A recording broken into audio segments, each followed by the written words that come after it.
인도는 한국에서 약 7,000km 떨어져 있는 먼 나라입니다. 이런 가깝지 않은 인도와 한국이 과연 무슨 공통점이 있을지 의문을 가지시는 분들이 많을 것 같습니다. 하지만 인도와 한국은 매우 밀접한 관련이 있습니다. 바로 한국어와 인도의 타밀어가 매우 유사하다는 것입니다. 인도의 타밀어는 인도 타밀나두 주에서 사용하는 언어입니다. 타밀나두 주는 인도의 남쪽 뾰족한 모서리 쪽에 위치해 있는 주이고, 타밀나두 주에 살고 있는 인도인은 드라비다족이라고 원래 인도에 살고 있는 오리지널 인도인입니다. 인도의 수도인 뉴델리에 살고 있는 많은 인도인들은 모두 오래전에 북쪽에서 침입해온 아리아인의 후손이며, 그때 아리아인으로부터 도망쳐서 남쪽으로 내려온 것이 바로 드라비다족입니다. 인도의 3대 도시인 첸나이가 바로 이 타밀나두에 있습니다. 첸나이는 한국의 울산 같은 곳이죠. 항구가 있어서 수출과 수입하기 쉽고 여러 제조업체가 밀집되어 있습니다. 특히 현대 자동차 공장이 이곳에 위치하고 있어 많은 한국분들이 주재하고 있습니다. 그럼 인도 타밀나두의 언어 타밀어와 한국어 간에는 도대체 어떤 유사한 단어가 있을까요? 언어학자 강기룬 박사님이 쓰신 고대사의 비교 언어적 연구라는 책을 보면 타밀나두의 드라비다족 말과 한국말이 약 1000개 이상 유사하다고 합니다. 10개도 아니고 1000개, 놀랍지 않습니까? 1000개 중에서 몇 개 예를 들어 보겠습니다. 아빠는 아빠이고 엄마는 엄마입니다. 풀은 풀이고 나는 나입니다. 쌀은 쏘르이고 메뚜기는 메뚜그리입니다. 엉덩이는 궁디이며 나라는 나르이고 강은 강가입니다. 또한 동사로 싸우다는 싸우다이며 반갑다는 반합감입니다. 그리고 이리와는 올레와입니다. 어렸을 때 자주 했던 공기놀이, 아이에게 쓰는 까꿍까꿍, 도리도리, 곤지곤지도 인도에 동일하게 존재한다고 합니다.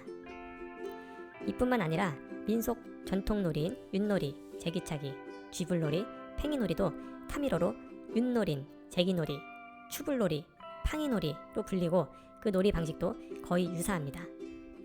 어떻게 이렇게 많은 한국어가 인도 타밀어와 유사할까요?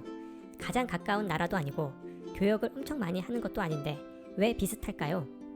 사실 역사적으로 완전히 밝혀진 바는 없습니다만 유력한 설은 있습니다. 바로 인도의 허황옥 공주가 가야국으로 와서 전파했다는 설입니다.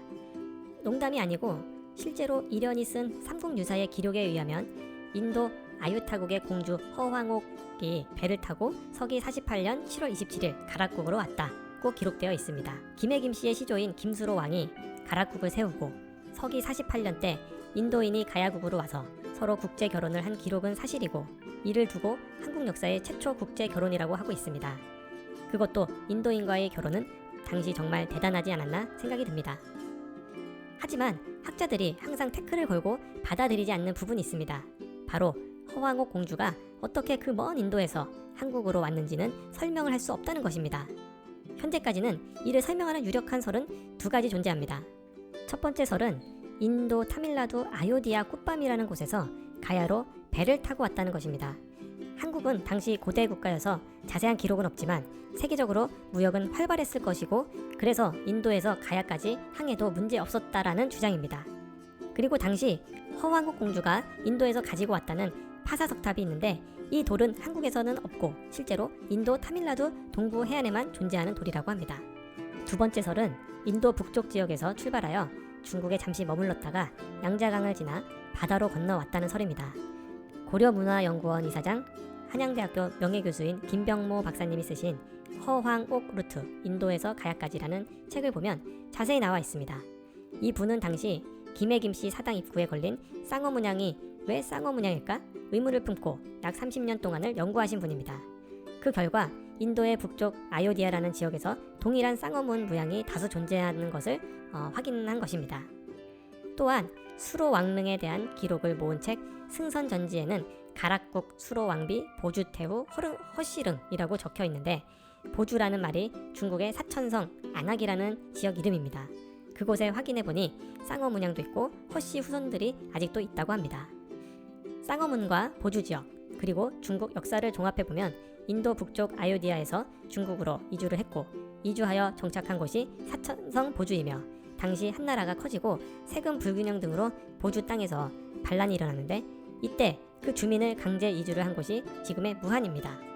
거기서 허왕옥이 배를 타고 양자강을 지나 큰 바다를 건너서 가야까지 왔을 것이라는 설입니다.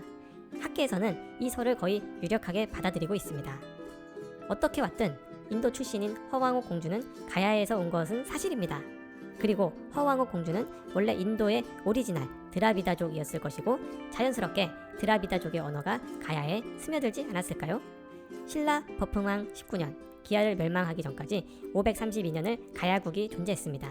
500년 전 나라를 세운 김수로 왕이 첫 왕비인 허왕옥이 인도인이었고 본인이 가지고 있는 언어와 문화를 전파한 것은 자연스럽고 당연한 일이었을 것입니다. 인도와 한국의 말은 유사한 부분은 조금 있지만 실제로 한국인은 인도에 대해 전혀 관심이 없는 것은 사실입니다. 하지만 앞으로 중국을 넘어 세계 제일 큰 잠재적 시장이 바로 인도이기 때문에 지금부터라도 인도에 대해 조금 더 관심을 갖고 바라본다면 어떻게 될지 모를 미래를 조금 더 준비할 수 있지 않을까요? 유익하셨다면 좋아요와 구독을 눌러주시면 많은 힘이 될 것 같습니다. 감사합니다.